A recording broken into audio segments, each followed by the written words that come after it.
প্রিয় দর্শক শ্রোতা বন্ধুরা, চ্যানেল এপিডি রেচে আপনাদের সকলকে জানাই স্বাগত। আমি আজ আপনাদের সামনে উপস্থিত হয়েছি তেজপাতা গাছের ভেষজ গুণাবলী বিস্তারিতভাবে আলোচনা করব বলে। এই তেজপাতা একটি অত্যন্ত গুরুত্বপূর্ণ ভেষজ উদ্ভিদ। রান্নার কাজে একে মশলা হিসাবে কিন্তু ব্যবহার করা হয়ে থাকে। এছাড়াও বিভিন্ন রোগের প্রতিকার এবং প্রতিরোধে আয়ুর্বেদে এই তেজপাতার ব্যবহারের উল্লেখ রয়েছে। আমি এই তেজপাতার বিস্তারিত ভেষজ গুণাবলী একে একে আপনাদের সাথে শেয়ার করব, সঙ্গে থাকুন। এই তেজপাতার ইংরেজি নাম বে লিফ, এর বিজ্ঞানসম্মত নাম সিন্নামামাম তামালা। এটি সর্দি, কাশি, হাঁপানি, শ্বাসকষ্ট এবং বিভিন্ন রকম শ্বাসযন্ত্রের সমস্যায় অত্যন্ত গুরুত্বপূর্ণ ভূমিকা পালন করে। এছাড়া রক্তের সুগার এবং কোলেস্টেরল নিয়ন্ত্রণ করার জন্য তেজপাতা খুবই ফলপ্রসূ। এর গন্ধও খুব ভালো লাগে এবং এটা দিয়ে চা করে খাওয়া যায়।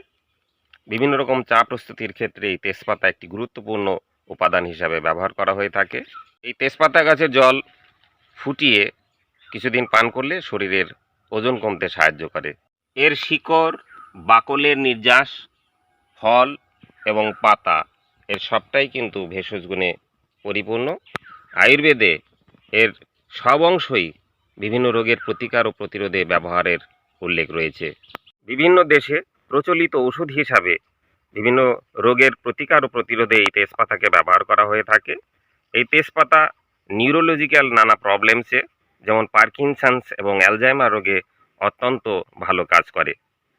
এছাড়াও এই তেজপাতা শরীরের বিভিন্ন অংশের ব্যথা বেদনা দূর করে। পেটের নানা সমস্যা, গ্যাস ও অ্যাসিডিটি দূর করতেও তেজপাতা অত্যন্ত গুরুত্বপূর্ণ ভূমিকা পালন করে। আয়ুর্বেদে এই তেজপাতার বাকলের গুঁড়ো টুথপেস্ট এবং টুথ পাউডার তৈরি করতে বিপুলভাবে ব্যবহার করা হয়ে থাকে। এই তেজপাতার মধ্যে antioxidant, anti diabetic, anti inflammatory এবং অ্যান্টি ক্যান্সার উপাদান বর্তমান থাকে। এছাড়াও এর মধ্যে থাকে blood sugar lowering, cholesterol lowering এবং কার্ডিয়াক ডিজিজ লোয়ারিং বিভিন্ন রকমের কম্পাউন্ডস। এর বাকলে প্রচুর পরিমাণ সিন্নামাইল ডিহাইড নামক এক ধরনের বিশেষ উপাদান রয়েছে, যার মধ্যে জীবাণু বিরোধী ক্ষমতা বর্তমান। এছাড়াও এতে রয়েছে কিছু পরিমাণ ইউজেনল, সে করে থাকে ক্যাম্ফার, যা অ্যান্টিবায়োটিক হিসাবে কাজ করে। এর ফলের মধ্যে থাকে ট্রান্স সিন্নামাইল অ্যাসিটেট। এছাড়াও এতে রয়েছে কিছু পরিমাণ ক্যারিওফাইলিন, যা শ্বাসনালীর নানান সংক্রমণ ও কফ কাশিতে খুবই উপকারী। এছাড়াও তেজপাতায় থাকে সিন্নামিক অ্যাসিড, কাউমারিক অ্যাসিড, সিন্নামাইল অ্যালকোহল, ইউজেনল, যাদের অ্যান্টিঅক্সিডেন্ট এবং জীবাণুনাশক ক্ষমতা রয়েছে। তবে এই তেজপাতাকে কোনো রোগের নিরাময়ে ওষুধ হিসাবে ব্যবহার করতে হলে অবশ্যই বিশেষজ্ঞ ডাক্তারের পরামর্শ নিয়ে একে ব্যবহার করা উচিত।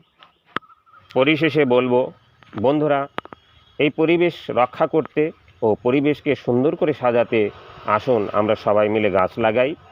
কিছু কিছু ভেষজ উদ্ভিদ দিনে দিনে প্রায় অবলুপ্তির পথে চলে যাচ্ছে।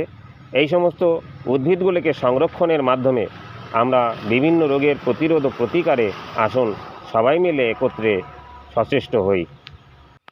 তো বন্ধুরা, আমি আজ আপনাদের এই তেজপাতার ভেষজ গুণাবলী বিস্তারিতভাবে আলোচনা করে শোনালাম। আশা করি ভিডিওটি আপনাদের ভালো লেগেছে। এভাবেই নতুন নতুন ভিডিও পেতে আমার সঙ্গে থাকুন। দেখুন ইউটিউব চ্যানেল এপিডি রেস। সবাই ভালো থাকুন, সুস্থ থাকুন। দেখা হবে নতুন করে অন্য কোনো ভিডিওতে। নমস্কার।